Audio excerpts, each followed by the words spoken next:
नमस्कार मित्रों, welcome to Puneet astrology. दोस्तों, मैं पुनीत आपका एस्ट्रोलॉजर अपने यूट्यूब चैनल में हार्दिक स्वागत करता हूं। फ्रेंड्स, आज हम बात करेंगे पंचम भाव की, जो ऑलरेडी हम सीरीज चला रहे हैं, उसकी जो प्लेसमेंट अलग-अलग भावों में कैसे फल देगी। तो आज हम दशम भाव में पंचमेश के कैसे परिणाम रहेंगे, उसी के बारे में मैं बताने का प्रयास करूँगा। दोस्तों, इससे पहले मैं वीडियो शुरू करूँ, I want to request you please don't forget to like, subscribe, share and don't forget to hit the bell icon so that you get notified. और दोस्तों, यहाँ पर मैं अपनी जो वीडियो है फेसबुक पे, अपने सोशल मीडिया प्लेटफॉर्म्स पे भी पोस्ट करता हूँ, जिसका लिंक डिस्क्रिप्शन बॉक्स में अवेलेबल है। आप वहाँ पर जाकर भी मुझे फॉलो कर सकते हैं, इन वीडियो को देख सकते हैं। और दोस्तों, अगर आपको कंसल्टेशन चाहिए तो प्लीज़ मेरे नंबर पर आप बात कर सकते हैं। मेरा नंबर डिस्क्रिप्शन बॉक्स में अवेलेबल है, या ईमेल के थ्रू भी मुझे कॉन्टैक्ट कर सकते हैं। तो चलिए दोस्तों, शुरू करते हैं। दोस्तों, वीडियो शुरू करने से पहले भगवद गीता के श्लोक से इस वीडियो को शुरू करते हैं। भगवान कृष्ण भगवद गीता के श्लोक में कहते हैं कि यम यम वापि स्मरण भावम त्यजति अन्ते कलेवरम तम तमे वेति कौन्तेय सदा तद्भाव भावितः।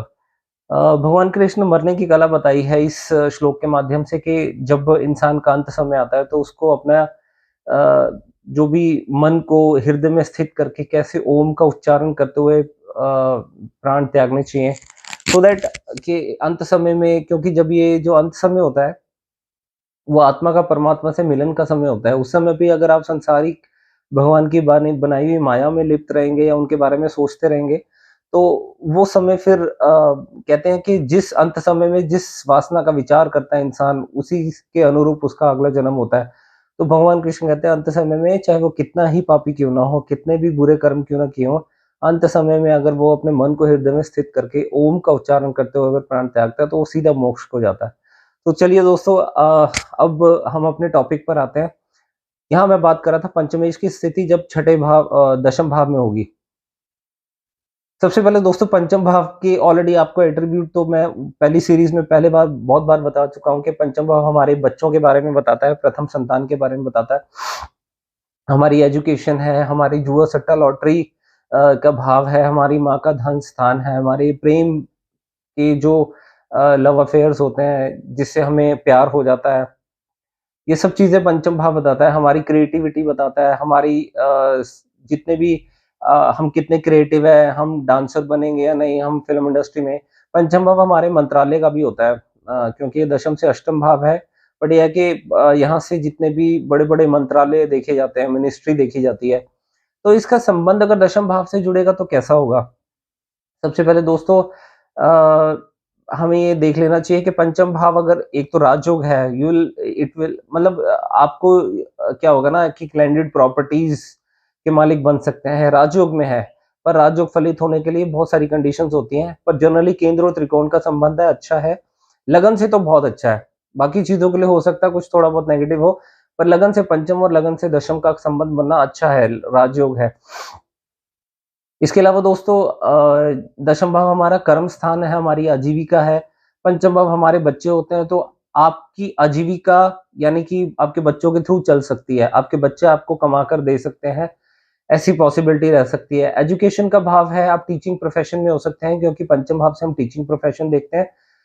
एजुकेशन देखते हैं, आप प्रोफ़ेशनली क्वालिफ़ाइड हो सकते हो, क्योंकि प्रोफ़ेशन आपका 10th हाउस है और उसका संबंध आपकी education, you you can be मतलब आपके प्रोफ़ेशनली क्वालिफ़ाइड हो सकते हैं, जो आपकी आपकी एजुकेशन आपकी आपके प्रोफ़ेशन को ग्रो करने में, आपकी आजीविका चलाने में मदद करेगी।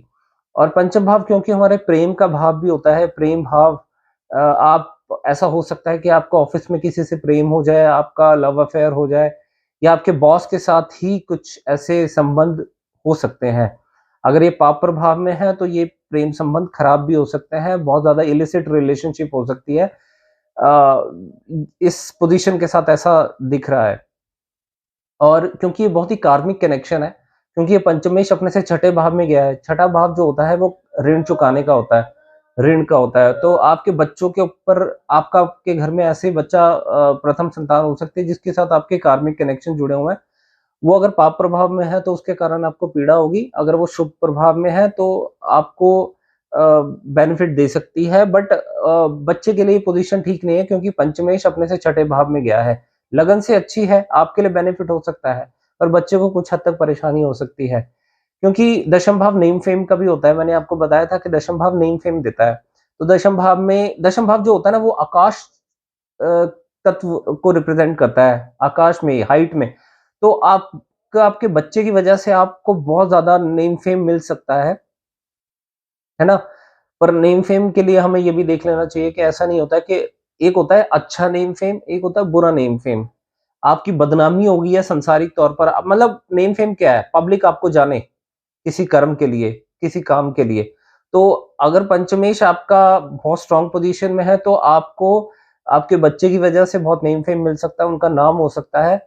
अदरवाइज़ ये पाप ग्रहों से पीड़ित है तो जैसा मैंने आपको बताया पंचम भाव प्रेम का भी होता है।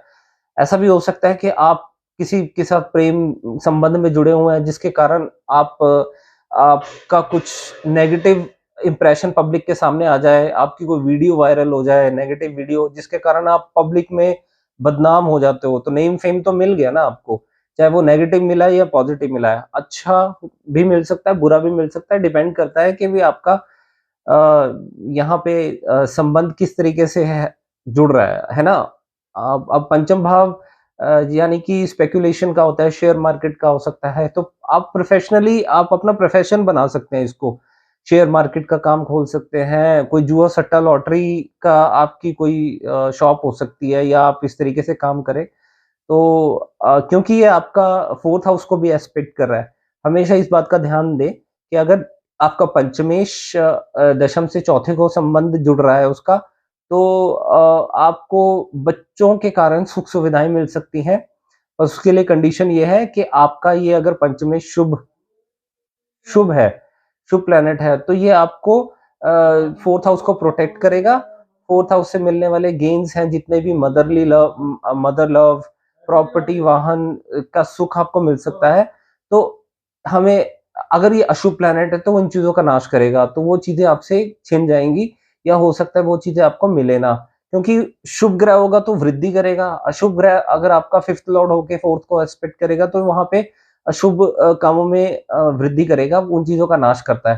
तो अगर ये शुभ प्लैनेट्स है तो आपको मदर लव, प्रॉपर्टी, वाहन, सुख में वृद्धि करेगा, आपको घर को प्रोटेक्ट करेगा, किसी भी तरह की आने वाली परेशानियों से बचाएगा और ये अशुभ होगा तो इस तरीके से नेगेटिव इंप्रेशन आएगा इसका जिसके कारण आपको तकलीफ हो सकती है आपके मदर से रिलेटेड। आपको अगर अशुभ ग्रह होगा तो आपके मदर को तकलीफ भी दे सकता है, फिज़िकल तकलीफ दे सकता है या आपको हो सकता है माँ का प्यार ही ना मिले, माँ आपको समझने वाली ना हो।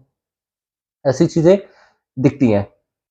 दोस्तों इस पोज़ीशन के साथ एक चीज़ और है कि आपका बच्चे आपका प्रोफ़ेशन भी परस्यू कर सकते हैं कि आपका दशम भाव है, वो आपके पंचम भाव में जा रहा है, तो आपका बच्चा भी आपका प्रोफ़ेशन आपको फ़ॉलो कर सकता है, आपका बिज़नेस सँभाले, ऐसी पॉसिबिलिटी रहती है कि आपका एक ये भी रिज़ल्ट रहता है कि अगर आपका पंचम भाव जो है, वो आपके पति या पत्नी की इनकम है, वो आपके कर्म स्थान से जुड़ रही है, यानी कि आप अपने पति या पत्नी की फाइनेंशियल सपोर्ट के कारण आप अपना प्रोफ़ेशन या आप कोई बिज़नेस कर सकते हैं, तो इस तरीके से परिणाम रहेंगे।